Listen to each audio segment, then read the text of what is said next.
Assalamu alaikum, peace be upon you all. This is your host Aminah Ahmed, and you're watching Next Gen. Here on Next Gen, our goal is to amplify the voices of young people, particularly young people who are change makers and addressing issues in the world and issues that are relevant to them. Today with us, we have Marya Bangash. And usually I do a little bit of an intro in the beginning and talk about the issue, but I think Marya is the type of person that I would love for the audience to hear immediately.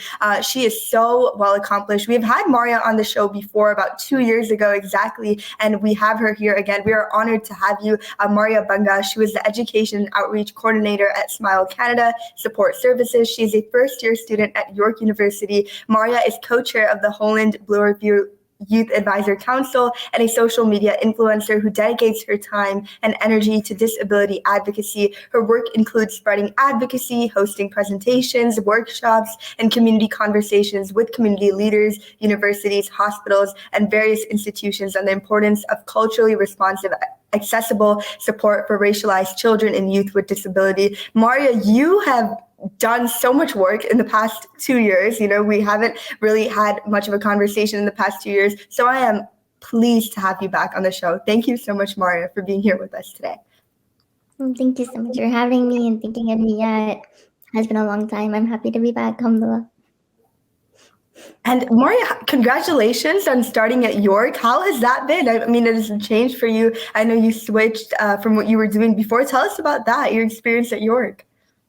Yeah, so I used to be a business student and I finished up my diploma, and what I thought was going to be my MBA in human resources, I turned out into going into York for human rights. So I am a second year student at York University studying human rights and equity studies.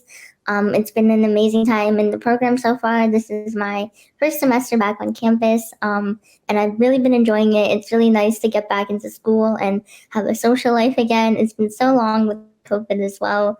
I'm part of my uni's MSA now, and I'm getting back into the routine of being involved in my community more in person. And yeah, it's been really great.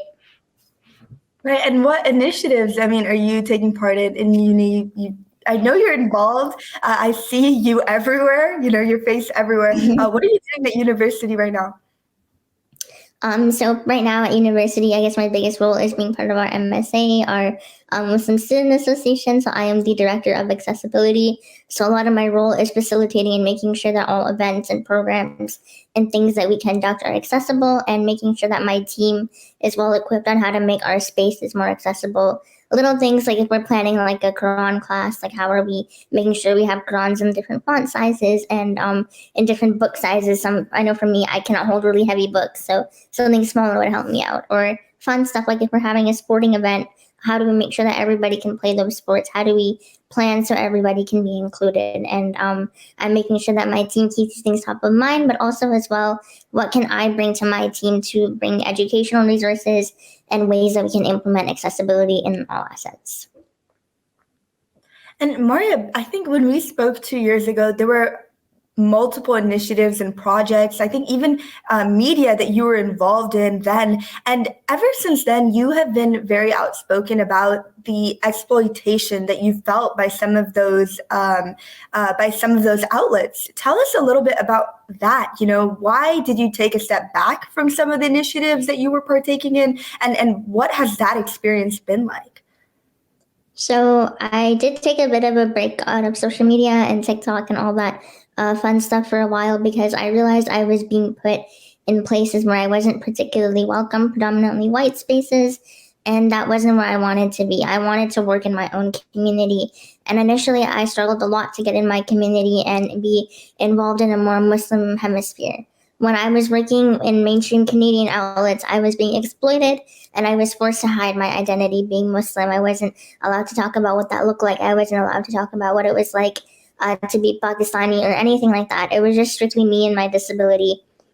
And I was used as tokenism, as like the one person of color that they have used. And that was really sucky. And it wasn't fun working an 8-hour day and not getting paid a single penny for it.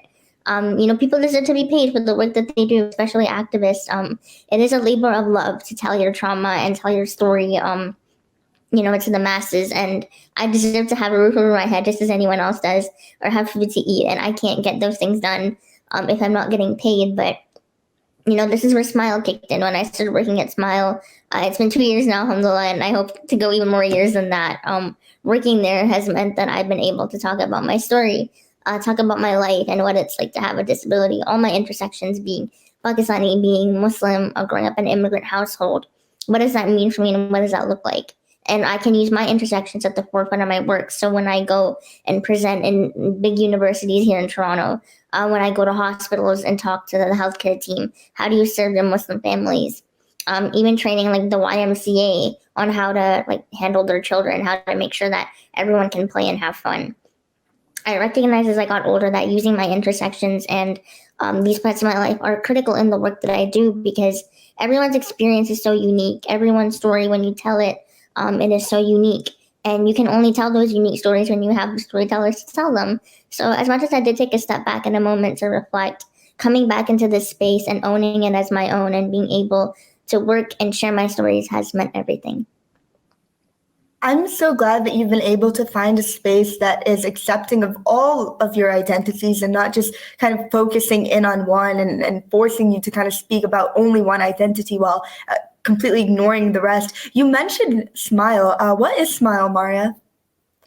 So I know you're in the States, but I'm here in Canada. And so Smile is a non-for-profit charity in Canada, predominantly Toronto. You mentioned earlier we support racialized kids and youth with disabilities, predominantly in our Muslim community. Alhamdulillah, when I joined Smile, we were supporting about 400. It's been 2 years now, and we're over 600 families right now, whether it's in Ontario, even now in Calgary, and in British Columbia. And our reach goes so far.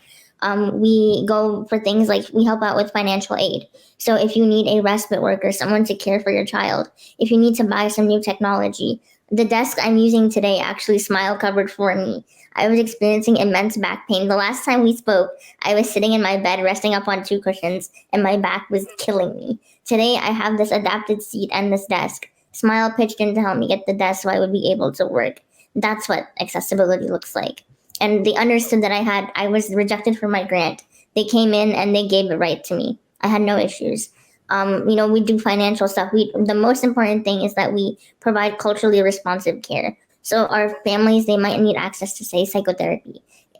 Raising a child is not easy. Raising a child with a disability comes with its own separate set of challenges. Having the parents be able to have a therapist come in and maybe talk with mom and dad, talk with the siblings that have a sibling with a disability, give them that support that they need, whether it's spiritual support, mental support that they need to get through whatever they're dealing with. Our whole goal is to make sure that our families have the gaps bridged, because more often than not, we hear that our services from the government are not providing what our families need. The documents are so hard to fill out. The service providers are extremely racist. Nobody wants to sit down with a refugee or an immigrant and explain to them how to get their passport. Majority of our families are immigrant and refugee, meaning that they don't qualify for majority of the services that the Canadian government provides, because you need to be a citizen. So I was born here. So when I was born with my disability, my parents were able to figure everything out for me because I have citizenship. But most of our kids don't. They don't get funding like I do. They don't get access to these chairs like I do. They don't get access to home care and PSW care sometimes. They can't go to the doctor and have everything covered and paid for. Life is expensive. And now with the pandemic kicked in as well, we've been able to respond hands-on, whether it's PPE, whether it's giving emergency grocery gift cards. We're on the ground with our families because we know what it means to have direct support and have your community be with you. I personally feel like Smile exists because our community itself has been lacking in supporting people with disabilities. So Smile comes in as a helping hand. Thank you for being a part of such a wonderful initiative that is providing resources to people who may not have accessibility to those resources in other places. So thank you so much, Marya, for the work that you are doing. We will be right back after our short break. You're watching us on Muslim Network TV. We stream on Apple TV, Roku, Amazon Fire TV, and Galaxy 19 satellite. We will be right back on Next Gen after our short break.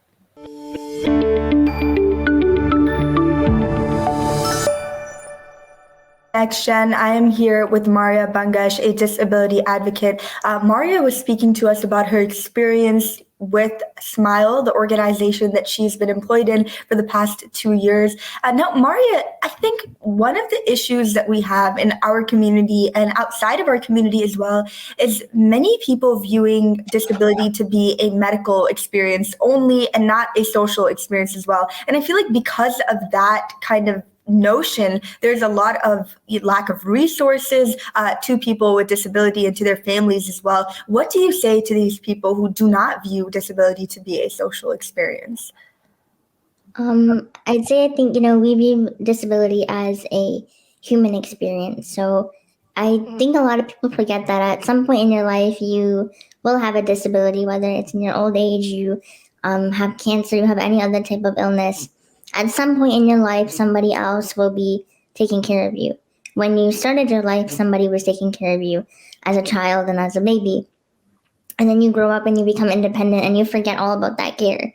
And then as you get older and more fragile and more sick and your hairs are graying, it's then you remember the people that took care of you. Having a disability is no easy battle. There are hard days there and there are good days, but I think if our community saw it beyond just so and so can't walk or so and so has autism, and we viewed it as just a component of them, and we acknowledge that that component of them is sometimes hard. There are problems, there are issues that come up, but what do we do to support them? Because I feel like so many times our community will just be like, I feel so bad for them, and oh, their life is so hard and things must be so troublesome. Yeah, they are, but what are you doing to make that easier aside from throwing me this pity party that I definitely did not ask for? I'm somebody who's comfortable in my own skin, so I can say that. But some people aren't. Some people struggle to grasp their disability. And you treating them as a second class citizen or treating them as an other will bring them down even lower and make them isolate from your community. Our families have reported to us time and time again how isolated they feel from the community. My child can't go to the masjid because the imam kicked him out and said he's too loud. How come all the other kids get to play and be loud and throw their toys everywhere, but this child can't? What's the double standard? Or sometimes they'll say my child can't even get into the mosque. There's 10 stairs, and you have a wheelchair. They can't make wudu. They're not welcome at Sunday school. Why are we isolating our own community from our services that we offer? What does that say about us as people? It's not just and it's not right, and it's definitely unfair. Right. And you talk about how people kind of love to say things and to, throw pity your way, but, they don't have any action that comes with kind of helping families and helping people with disability, gain resources, go to Sunday schools, attend the masjid, just basic things that everyone should be able to do, everyone should have access to. What do you think we as individuals can do to contribute to a more accessible society? I think it definitely starts from top down, whether it be physical, right? You could make a masjid accessible. You can make them have no stairs. You could be able to have them make wudu. There's so much more that you can do, but I think it also comes from an attitude level and an organizational level. So I talked about this last week at my own university, actually at York. We were talking about what it means to be accessible mentally. So having an accessible mindset means that we don't treat accommodations as a barrier. It means that we don't treat accommodations like a burden, because oftentimes that can happen. When people be like, oh, I don't want to go in, I don't want to make this change, I don't want to do this thing, it's so much work. And that mentality is really harmful. That mentality is really painful, and it causes a lot of stress, and it makes things so difficult. Whenever we treat accommodations like this weight on our shoulders, it shows that we're isolating our community and we're clearly not prioritizing them. When we look at our organizations, what is it that we're missing, and what is it that we lack, and how is it that we're lacking in them? Why are we lacking these things? It's because we're forgetting about them and we're not caring about them. And that harmful mentality is what sets us back. And that harmful mentality is what pushes us away from the community. I know personally, for me, I have felt isolated from my community because I'm not welcome in these spaces. And I struggle with that and I grapple with that a lot. I have to put on a brave space when I go out. And I have to put on this whole Like, I don't want to call it an act, but I have to put my best foot forward when I go into a space that I'm not familiar with, because it causes me a lot of stress sometimes to go and have to consistently advocate for my needs. Right. That is such a burden sometimes. It can be really tricky to navigate that. I acknowledge that as long as I live, I have to fight for my rights. That is tough. So when our community supports us and when our community is there for us, it takes that off my shoulders. And it makes life a little more, I don't want to say bearable, but it just makes things a little bit easier having that support by your side. Right. I mean, it is just a lot of responsibility on one individual to constantly advocate for their needs, which, I mean, you're asking for very basic things, right? I mean, I don't think you're asking for like things that normally people do not need to advocate for these things. So I don't really, I feel that our community needs to do a better job. I totally agree with you on that. Marya, we have International Person with Disability Day coming up on December 3rd, and I would urge all of our viewers to participate. How can we participate? Tell us, I think that this is just the bare minimum that we can do.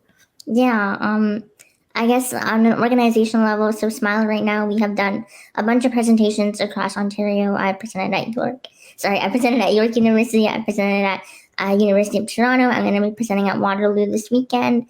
And we're just giving our information out there. What does it mean to be accessible? What's it like to have a disability? We're giving that educational opportunity. This weekend as well, in our masjids, we're doing a whole bunch of outreach work.